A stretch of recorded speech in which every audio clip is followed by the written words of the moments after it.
Welcome, everybody. My name is Dominique Juleon. I will be your instructor today. We're going to talk about ways to fund your business idea. I am the Chief Program Officer here at Business Impact Northwest and have been working in and around small businesses for the last 15 years. And I'm going to share some insights and some different things that I've learned kind of along the way around funding your idea, especially focused on those real startup businesses today.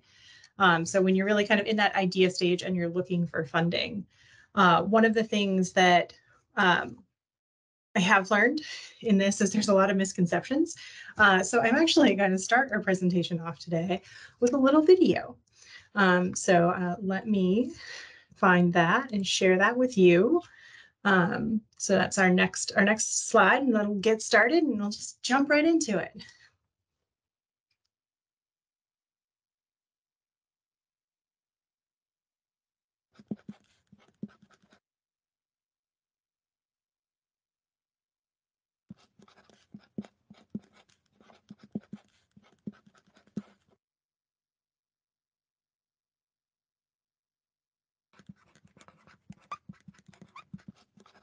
Most young companies need money, which may or may not come as a big surprise, but they do. The number one source they get money from is from their own savings. Whether it's a few $100s or even thousands of dollars, that's what we tend to tap first. And a lot of companies don't get money from any other place. They get money from their own savings.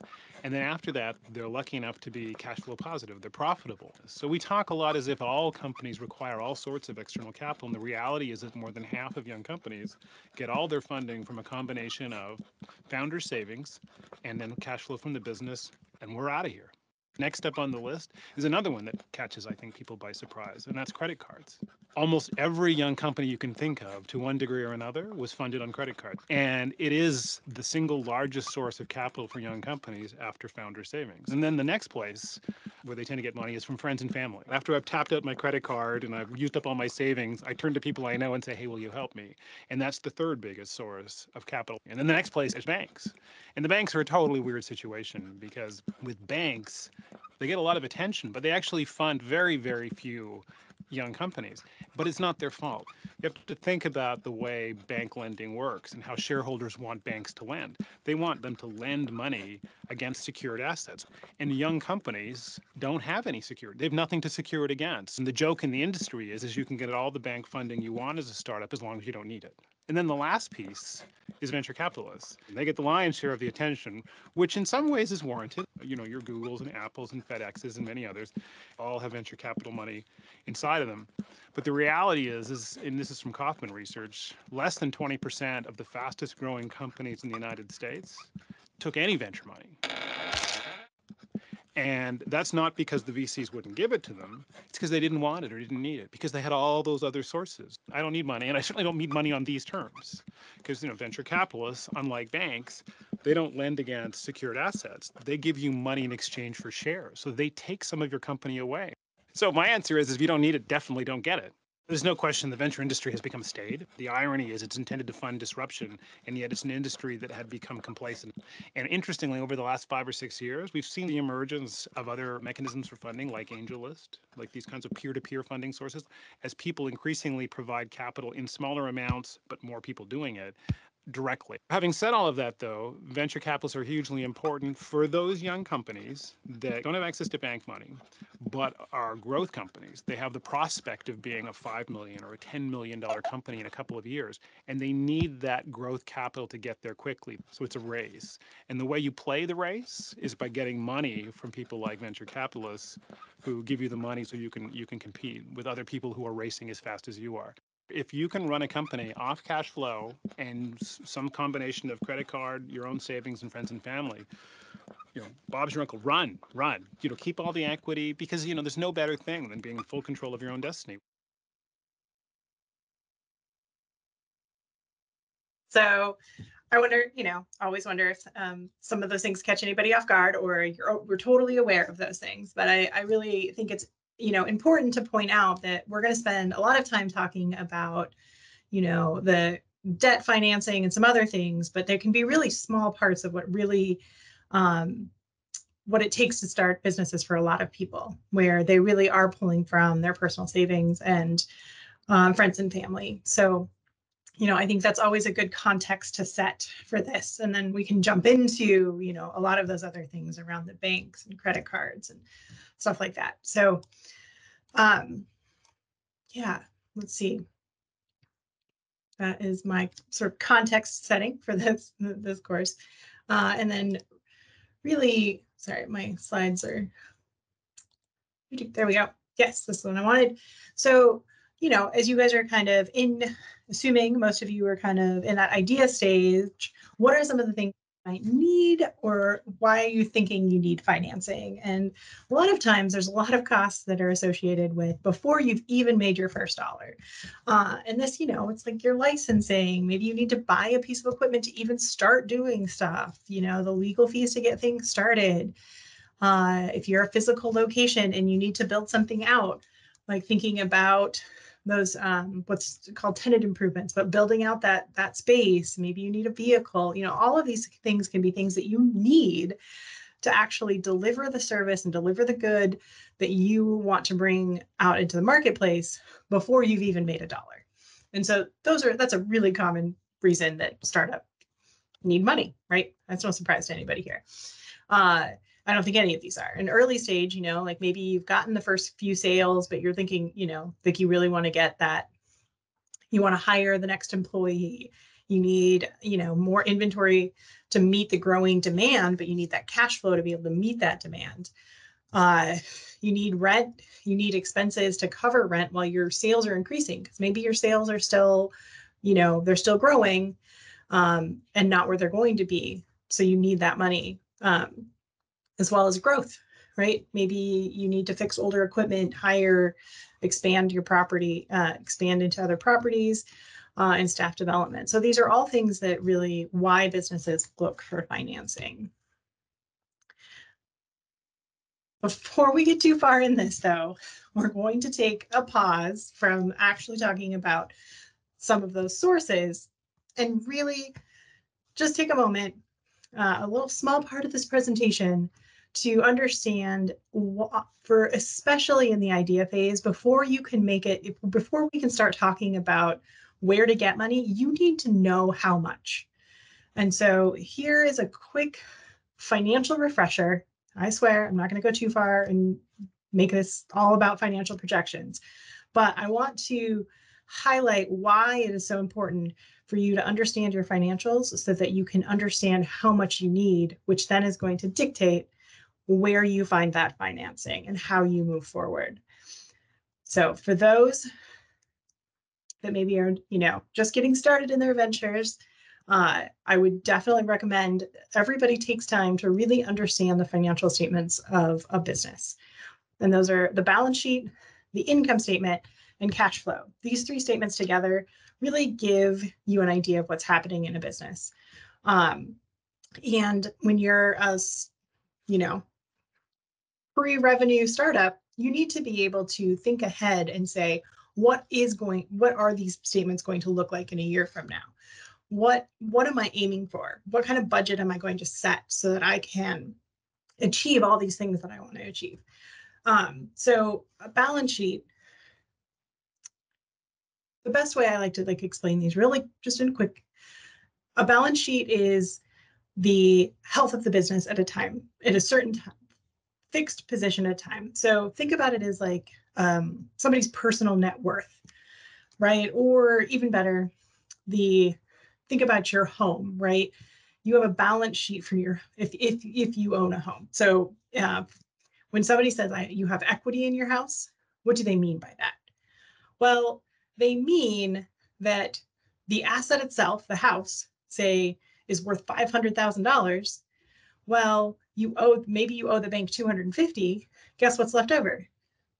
Oh, my equity. So it always balances. The asset of the house equals my liabilities plus my equity. So no matter what happens, either the asset goes up and either my equity goes up, or maybe I owe more, or maybe I take out a loan against it, and so then my equity goes down, but they'll always balance. So businesses are the same. business, you'll have assets, you have cash, you have inventory, you have other things going on in that business that are assets to that business. But you also, maybe you owe the bank a loan, you owe you owe some money on the inventory that you bought. You have other accounts payable, which is just things that you've received but you haven't paid yet. So thinking about those things, and then what's left over when you take all the assets of the business and everything you owe of the business is the equity of that business. So really, business owners need to be in a place where they're not putting that business under. Income statements. This is sort of like in personal finances. This is think about your monthly budget. How much money comes in, how much money comes out, and what's left over at the end. So just really thinking that over each month, what is happening in that business? Here's what comes in, what's go out, and here's what's left. The cash flow statement is simply looking a little bit closer at cash. So each month, instead of just all of the things that happen in the business and all the things, in a profit and loss, or looking at the business at a snapshot, I want to zero in on my money flow that's coming in and out.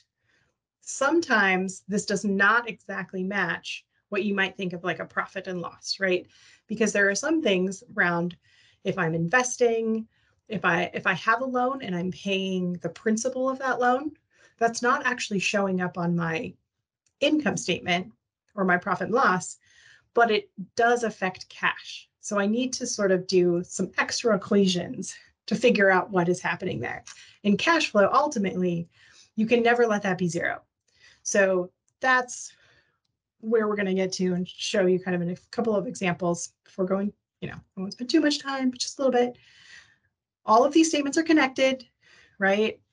In my income statement, if I have money left over, it goes and it's a part of my, my net income and my retained earnings. It increases the equity of my business. So I'm increasing that sort of piece, that sort of healthy piece of the business every month, if I have something left over. And then also that net income is part of the cash flow. Then you take out some of the other operating. Don't worry about this. This is mostly a slide to scare you so that you'll go and dig a little deeper. If it does scare you, if it doesn't, then ignore me. But the idea here is that these are all connected. And as somebody who's embarking on being a business owner, these are things that you will need to understand. You don't need to be an expert at creating them. You won't need to be an expert at, all the ins and outs of how it all comes together. But the business owner and the person driving this venture forward, you need to know what the levers are that make all this happen so that you can make decisions. You are the leader. You are the person who is going to be making decisions about where money is spent and who's hired and who's not. And so you need to understand this side of the business. Oh, wrong way. There we go. And then so just thinking about cash versus cash flow. So there's money on hand on the bank, and so you can kind of see in this example, right? There's a certain amount of cash that's just sort of sitting around waiting in the bathtub, and then there's a tube going out, and so you always kind of need to be careful about how big each one of those tubes are, because once the cash runs out, guess what? You can't pay your employees. You may have the best idea in the world, but if you can't pay your employees, the business doesn't keep going. And so that's why you really at this stage need to understand how much you need so that you can keep some cash reserves in there and keep your venture going. To further that example, here is just a really quick, let's say there's 0 month. So if you look at month 0, we're going to assume no cash came in, but I had to pay $600. These are very small numbers. I know you can add some zeros, but I try to keep them small so they're easy to see.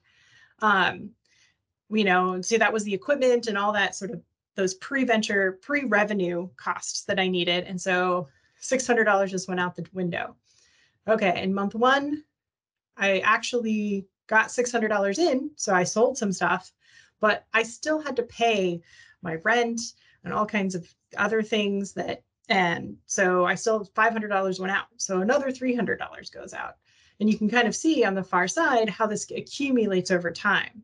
So, yes, in month 9, so you can kind of see month 4, I'm actually starting to break even for that month, or I'm starting to break even, might not be, it's not quite the right word, but I'm actually to the place where each month I'm bringing in money and less money is going out. So if we flip back to that tub, I've finally got the cash inflow higher than the cash outflow. That's represented by month 4. In the months previous, the outflow of cash was bigger than the inflow of cash. So I'm going through money. So now the tub is actually getting a little bit more full. But the problem here is, as you noticed, there's some negative numbers on the other side. So actually that tub is not full at all because I've not made any assumptions that I put any money into this business right now. But the exercise is useful because you can get to this curve. What this curve tells you is the lowest point in month 3 is I am negative $1,300. So this venture is not feasible because this graph shows things below the curve. So if we flip back here, you notice in that little yellow spot, I didn't put any money that I started with. So, but that's part of the exercise, is I just wanted to know, regardless of how much money I put in, where is my lowest point? And I found it. So now I can go back. I put in 13. And guess what? My tub never gets empty. Magic. Not really magic. It's math. And I now, of course, in a real financial statement and what I'm working on, I wouldn't want to be 0. I would probably want to have some cushion. But for the point of the example, I just wanted to show you that what I have learned in this quick financial analysis is that I need $1,300 to get this business started if I want to get it started. I could be making $2,900 at the end in month 12, but unless I have $1,300 on hand when I start this business, I will hit a place where I can't pay my bills.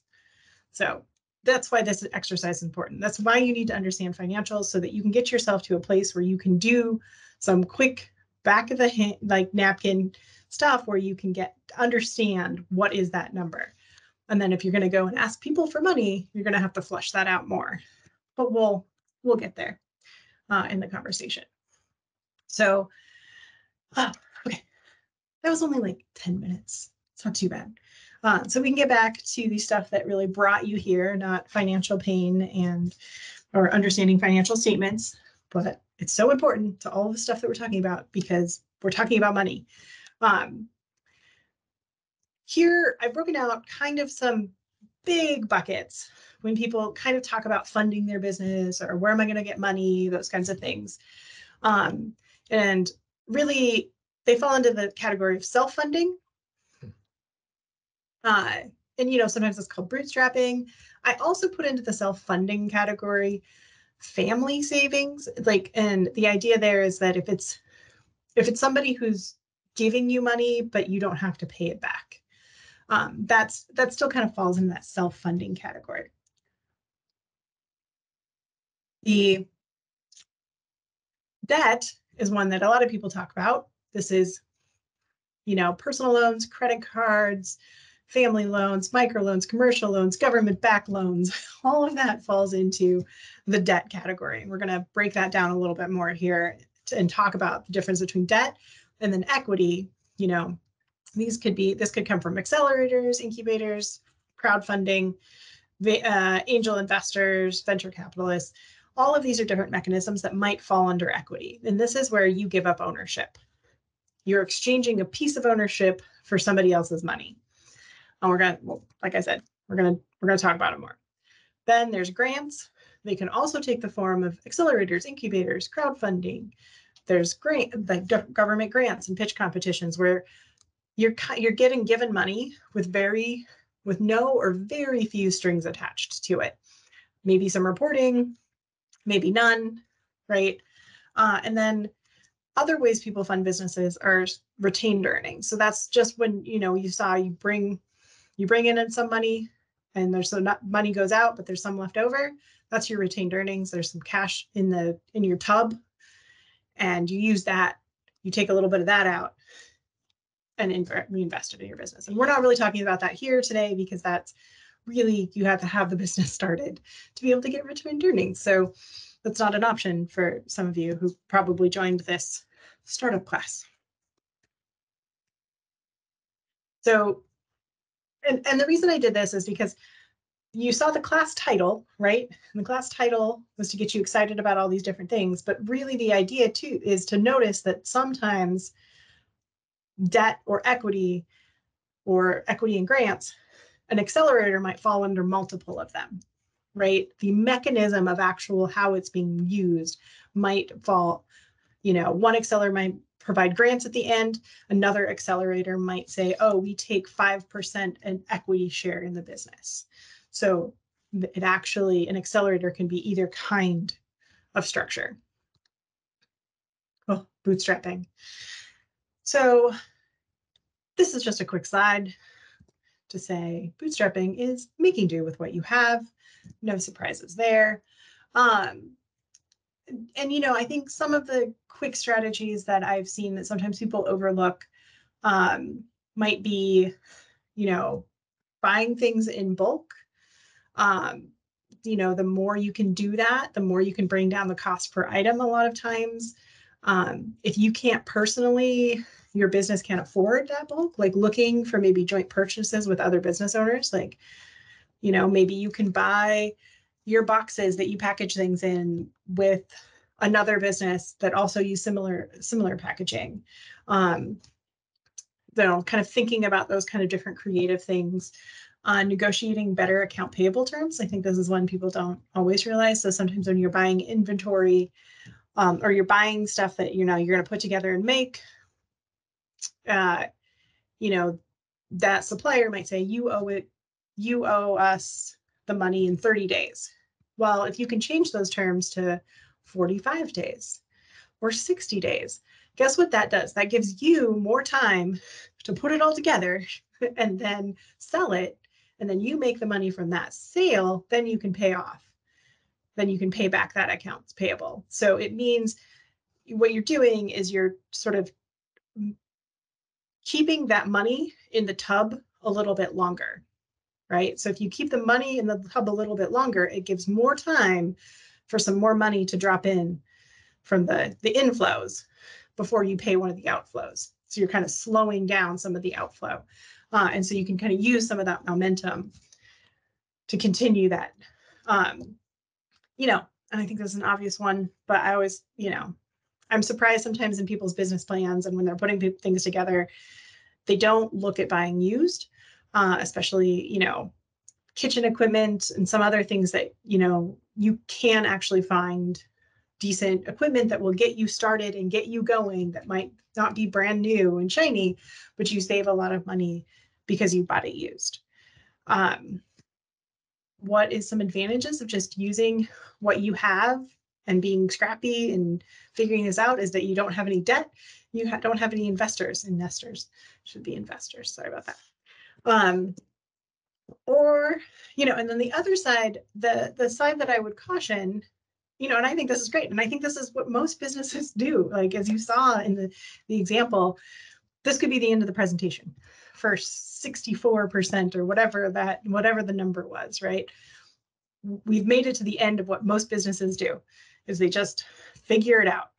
But then there's also a handful of businesses that without financing in the beginning, it reduces their ability to grow, right? That they can't actually get to the scale, or maybe you can't get to the place where you can buy in bulk, or you can't, without sort of going through this sort of growth period where you are bringing in less money is coming in than is going out. But that if you can get over that, you will be in a place where more money is coming in than is going out. And so you just need to cushion your tub for a little while. Yeah, I'm going to use that analogy till the end. Don't you worry. Oh, yeah, I forgot that this one was I don't think so. Just got it all there real quick. But debt versus equity. So really the big difference is debt. When people talk about interest rates and you have to pay back the money, but then you also pay back an interest rate, that's debt. It takes different forms. There's secure debt, there's unsecured debt. There's different negotiated terms around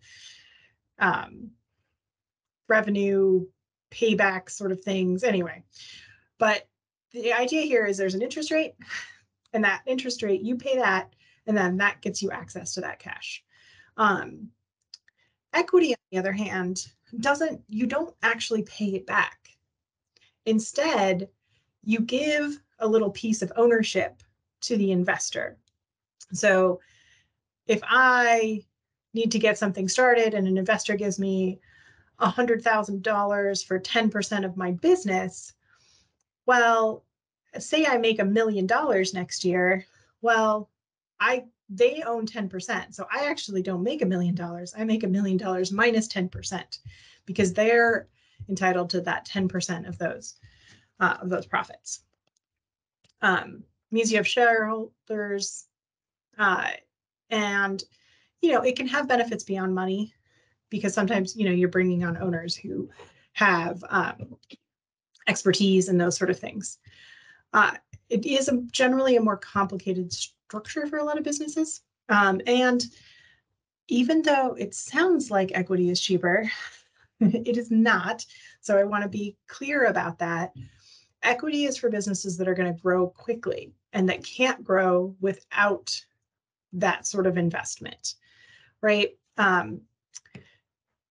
There's an example, I think Facebook, way back before it was a publicly traded company, brought in a mural artist to do this really cool mural in their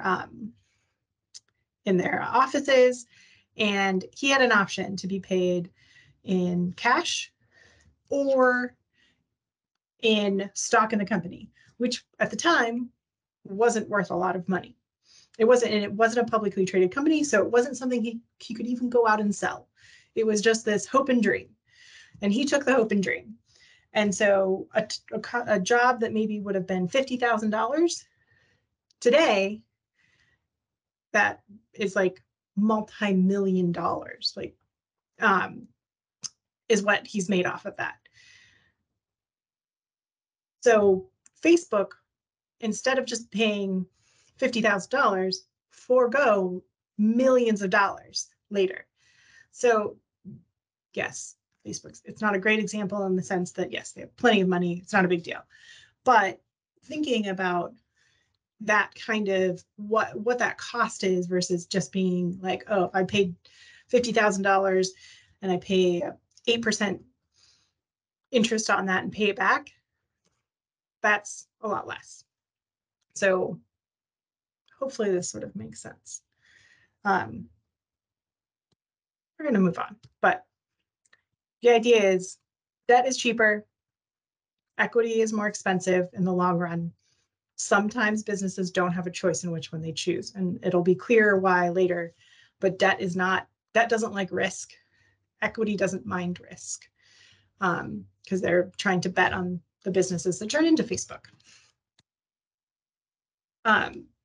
So kind of going back to, and the reason I did the debt and equity first before we started talking about friends and family, because friends and family can be either one. It's a category people put in there of like, oh, you're going to get funding from friends and family. What does that mean? Well, it can mean a lot of things. It can mean a personal loan. It could mean a revenue loan. That means I only start paying you back when I start making revenue, and I do pay you back based on a percentage of my revenue. It could be an equity investment. It could be a family member saying, yeah, I believe in your vision, but for my $100,000, I want 5% of your business. friends and family can do that. So, like it can be a whole mix of things there. They could also donate it. There's also these things called peer-to-peer network that fall into friends and family, where you can be invited to a small group, and it's a group of high worth individuals who then become your friends, and then they'll loan you money. But it's under SEC rules of friends and family, so it falls into this category. So it's a broad category, but it can take all the forms that you need. And that's one of the beauty of it. It can be as creative as you need to be. Considerations, I would say pros, like I said, they're flexible. Often friends and family are the first believers in your product or your service. You can negotiate on the rates. You can be creative. Cons, it can complicate relationships. And if things go wrong, so you maybe you're not successful in the venture and those sort of things, so those are going to strain those relationships.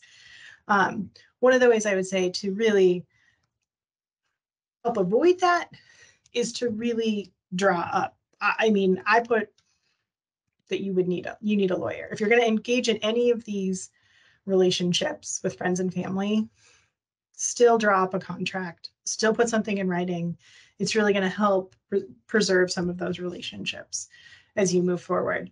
Because again, this can be anything, right? There is no hard and fast, like, oh, I'm going to sign a friends and family contract. Well, no, like that doesn't exist. You have to create something. Something has to be agreed on between the two parties.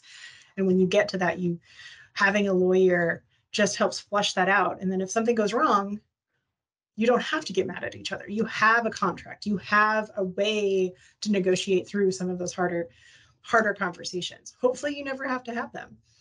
And I bet if you invest in making sure that you have a well drawn up contract, you won't have the conversation, because that's just how that goes, right?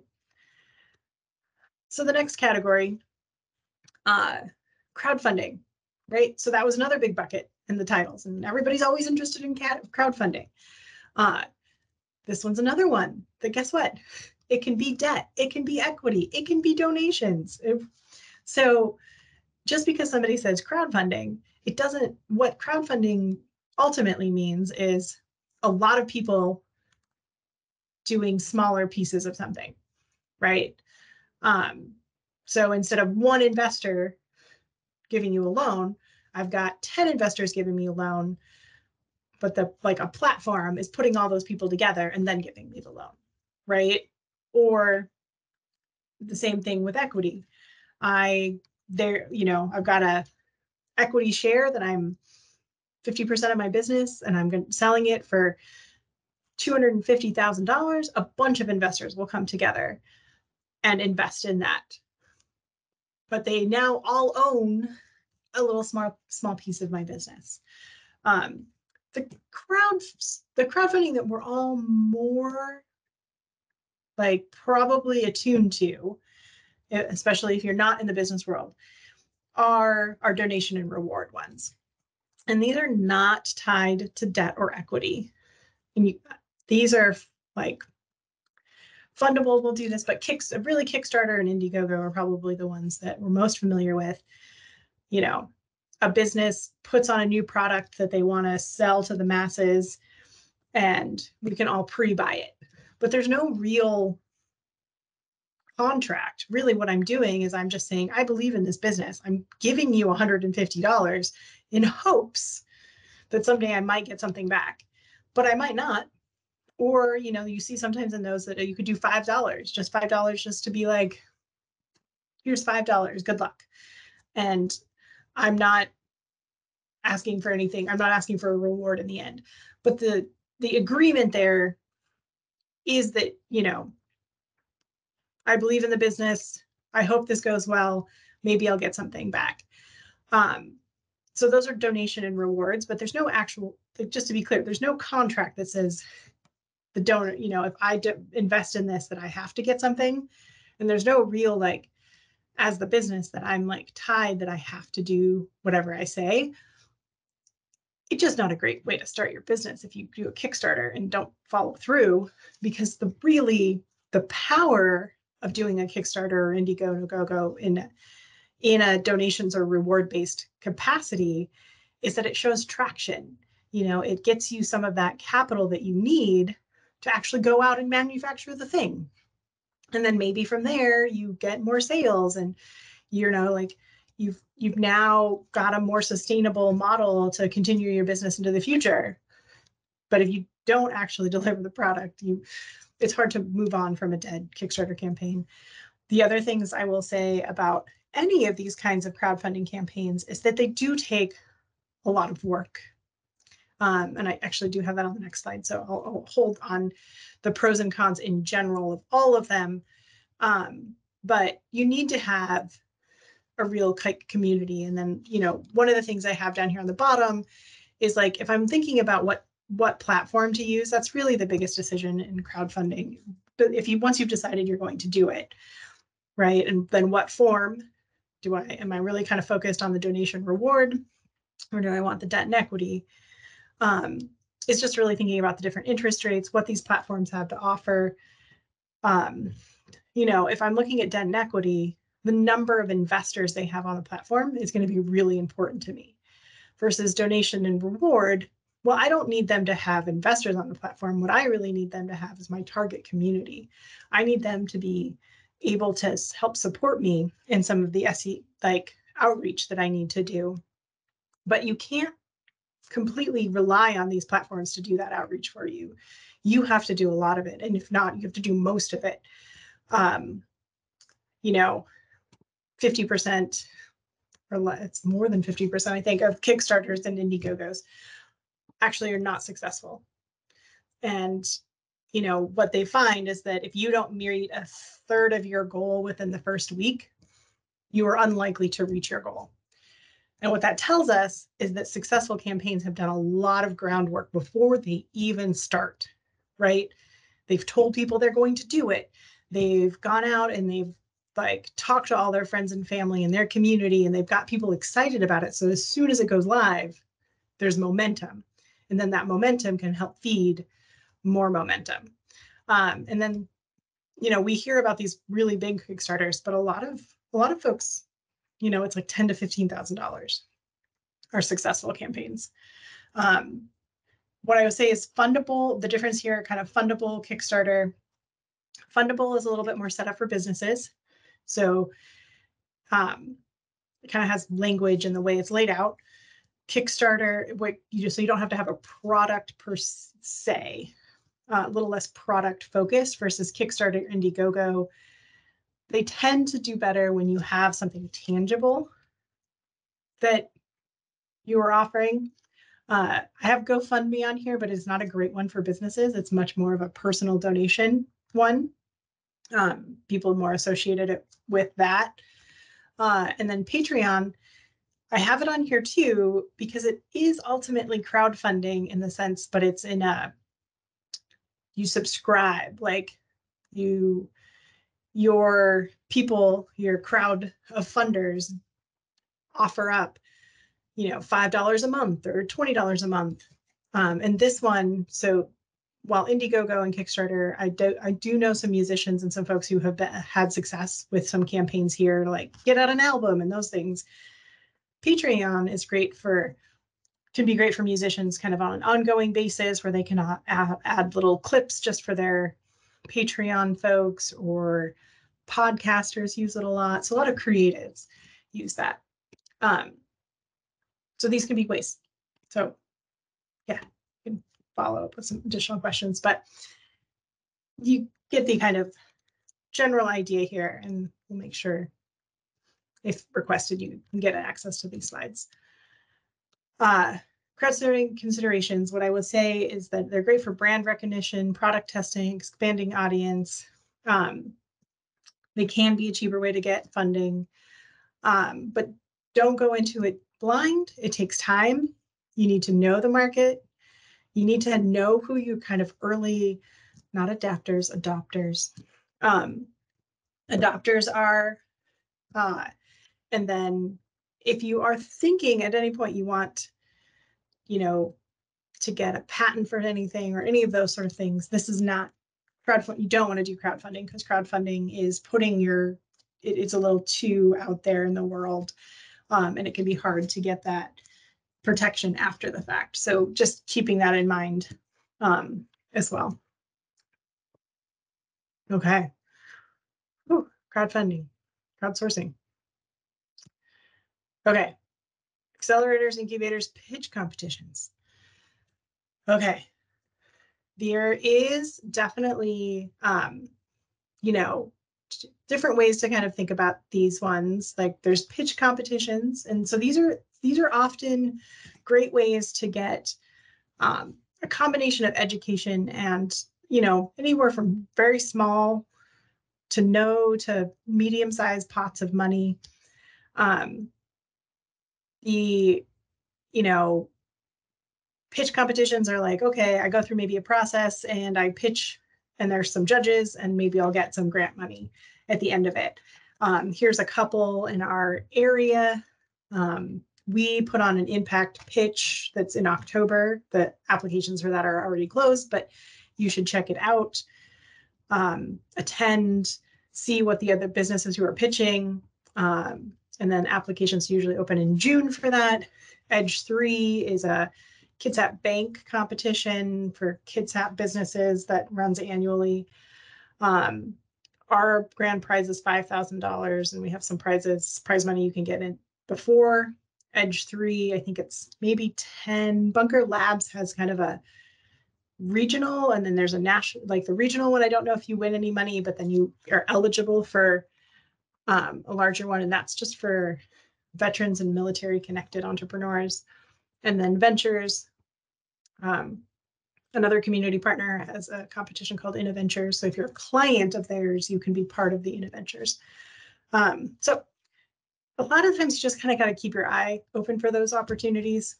And a lot of times they have spots, or even if you don't actually have much traction in the business, it's a great opportunity for startup businesses. Like we have a startup category, and I think all of these, maybe Edge 3 doesn't, but I think that there's everybody there has like a startup category.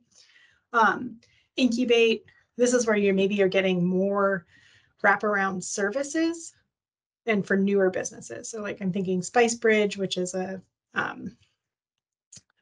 food and catering, like they have a food hall in Tukwila. Viva Farms is an incubator for farmers. So it means like small plots of lands where farmers can kind of learn. We have a class called Launch and Grow here at Business Impact Northwest that is really just about getting people started with some really flexible lending things that are available after that. Tacoma, the William Factory Small Business. And then I also threw Fledge on here. I don't know how many folks in the room might be tech businesses. This presentation is not focused on tech businesses, but there are tons of different incubators and things like that for tech businesses. And Fledge is one of the local ones that you can check out.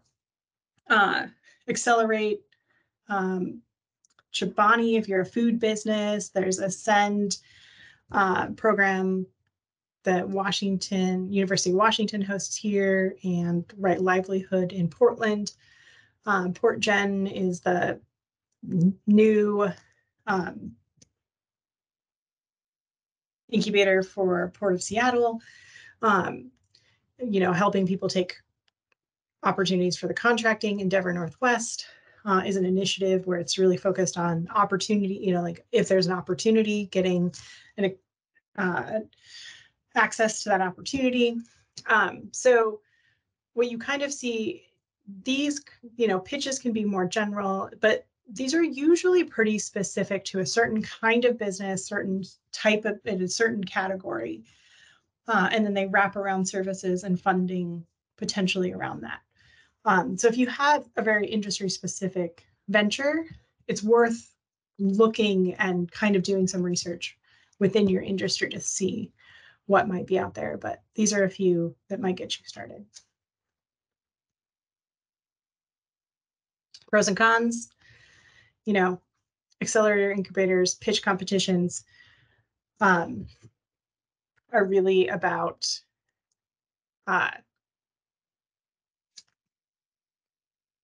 you can expand your audience.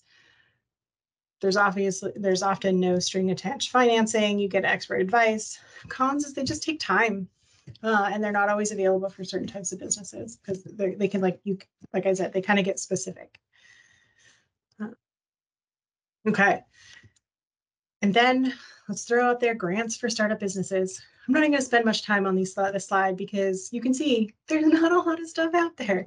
First, once you're in business, there can be some stuff, but rarely are there grants for startup businesses. There's some SBA things around if you have an innovation technology transfer. There's a technology transfer program, and there's a innovation research program that if you're kind of in that sciencey field and bringing something like that to market, there's a couple grants there. If you're doing some export stuff, maybe, and then Voc Rehab for veterans administered through the VA has some small dollars for startup businesses. Those are the ones that I know of. Otherwise, startup businesses, nope. And it's regardless of your demographic background or historically marginalized groups, there just isn't like pots of money for startup businesses. Once you have some traction, there might be some small grants like on Grant Scott Dove, as well as some different foundations. But you really need to have a little bit of traction. And then the grants.gov, you definitely need to have some experience in the field before you're going to be eligible for those. Okay, all right, keep moving. Credit cards, flexible, earn rewards, accounting system, connected to accounting system, higher interest rates. You need to exercise willpower and caution with credit cards. I think they're a big thing that a lot of people use and can work really well because they're super flexible. There's not a lot of paperwork to get them, but you really want to be careful not to negatively impact your credit scores. And I'll talk about that a little bit more. Why? So I think if you're well-disciplined, credit cards can be a real asset to your business, but I just use caution because the interest rates are going to be higher because it's not a secured loan, meaning the bank doesn't have anything they're going to come and take from you. So thus they charge you much higher interest rates, and that can really affect your ability to pay it back. Loans. So I kind of broke these out into little different categories, like institutions, right? You can get national bank loans. You can go to credit unions to get loans. You can go to community nonprofits like Business Impact Northwest. And you can even go to online lenders. And I would just say be wary of your online lenders because you don't always know. You just want to look at their terms. Sometimes they just take money right out of your account. There's some really predatory lending out there. So definitely come talk to us before you want to try to do any online lenders. There's other options. Then each of those institutions may use things like government-backed loans. The credit union might administer SBA 7 loans. The community nonprofit is doing microloans and community advantage loans. Institutions might also have their own specific loan products. Like we have an impact loan that is really meant for folks who don't have collateral and lower credit scores, and to a degree there's still a threshold there, but you swap out, you have to do some education and some training, and you can still get access to that. Craft 3 has business loans in India country that have special terms. So the institution has access to different products, if that sort of makes sense. Loans, pros from credit cards is you're going to have lower interest rates. The payback is usually spread over time. They can be flexible, and you also establish that banking relationship. Cons, they are harder to secure. They often require collateral, although there are some products out there that are a little bit more flexible, especially if you're working with CDFIs and nonprofit lenders. You will need to do a personal guarantee. You can't get out of it. And that's why your credit score will matter. And we'll talk about that in a second. It's time consuming. And then just, again, be aware of predatory lending practices, make sure that you're working with credible institutions. Because those are, once you go down that, it can be hard to get out of that. What do lenders care about? Well, something called the 5 C's of credit. And we're going to go really quick through this wheel. And the idea here is they care about your ability to pay back the loan. They don't need you to make lots of money, not like an investor. An investor needs lots of money, like you to make lots of money in the future, but they want your ability to pay it back. They want to know that you are using some of your own money, right? The bank doesn't want to fund 100%. They want you to at least 20 or 30, maybe even 40%. So if you have a $100,000 adventure, make sure you have 30,000 that you're putting of your own money. They want collateral. What are they going to come back and get from you if you can't pay back the loan?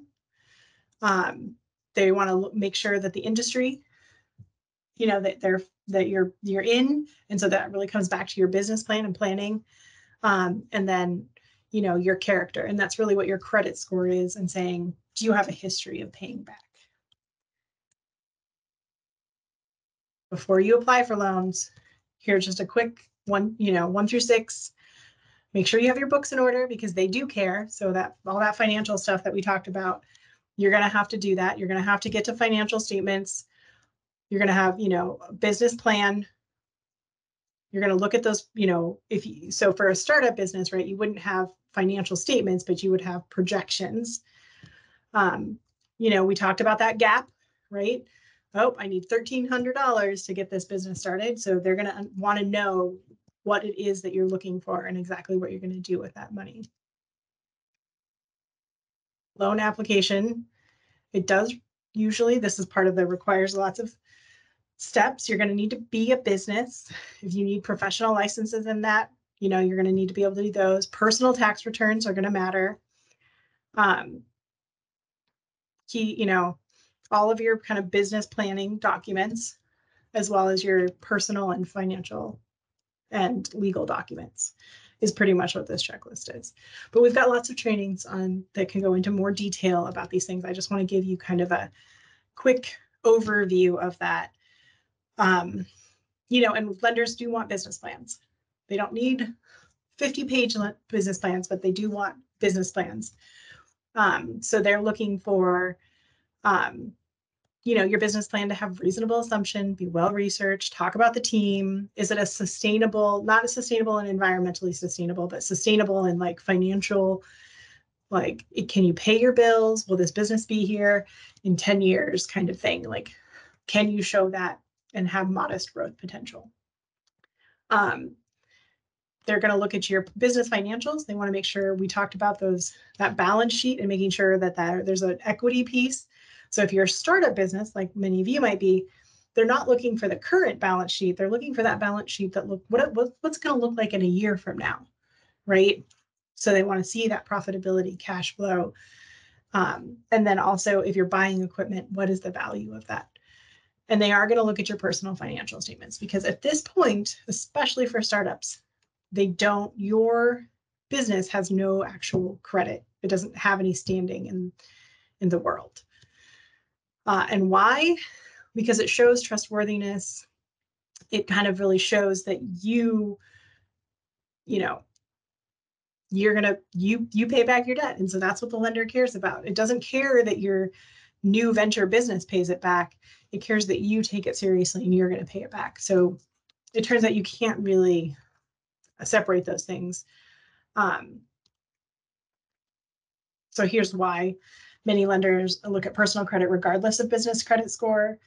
Many businesses maybe never have enough business credit and assets to not require a personal guarantee. And this is because they're just not businesses that have a lot of assets, or they don't have, they're a architecture firm. Most of your assets are in the people. Like, you don't really have things to leverage a lot of business. There's not a lot of leverage for the bank to use. And so 680 is the score folks are usually looking for. So that kind of gives me to this slide. It's really important that in your journey is that you just keep your business credit, this whole presentation is about funding and all the different things you can do. And if you can keep your credit kind of in healthy shape, you're going to have more access to more options. So what I really would like to tell people at this stage is to always have a plan and make sure that you don't get in a situation where your credit score is going to be harmed because of this venture. You want, it's not that risk then puts you in a place where you won't be able to get access to the money that you need for the successful venture.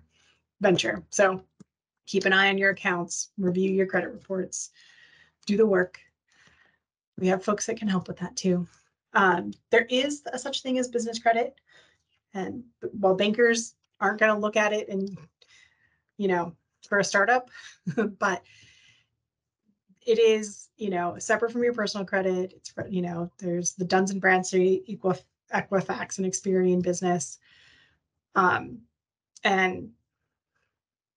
75 and above is good. And you can start building that as you have more vendors, suppliers, retailers. Once you do more of these kind of activities, you build up that credit. So over time, you can have a good business credit score. It doesn't always guarantee that you're going to get access to financing, though. Again, yes, build credit with vendors, keep credit ratios low. So all the things that you do for your business as well. Okay. We're at the end.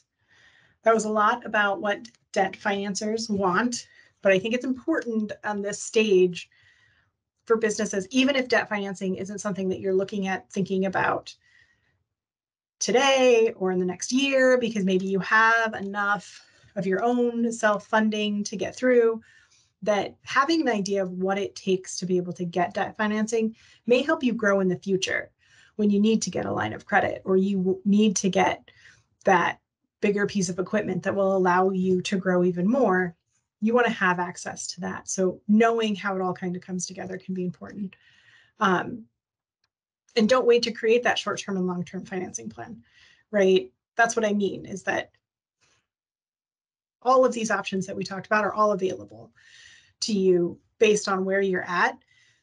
But some of those doors get closed if you're not paying attention to your credit score or the balance sheet of your business or, some of these things. So having that plan allows you to kind of keep those doors open, even if in the long term you don't end up doing, taking as much financing as you thought you were because the business is doing better. I think that's a better place to be in than, oh yeah, I want to get financing so I can grow, but not getting access to it. There's no magic bullet. Most businesses have a blend of all the stuff that we're talking about. And I can't tell you enough to protect your credit score. And then also just to ask for advice. This was a lot of information dumped on you with a lot of, varying things that may or may not be relevant. So to you and your business, but if we have one-on-one coaching here, SBDCs do, scores do, there's resources out there for you.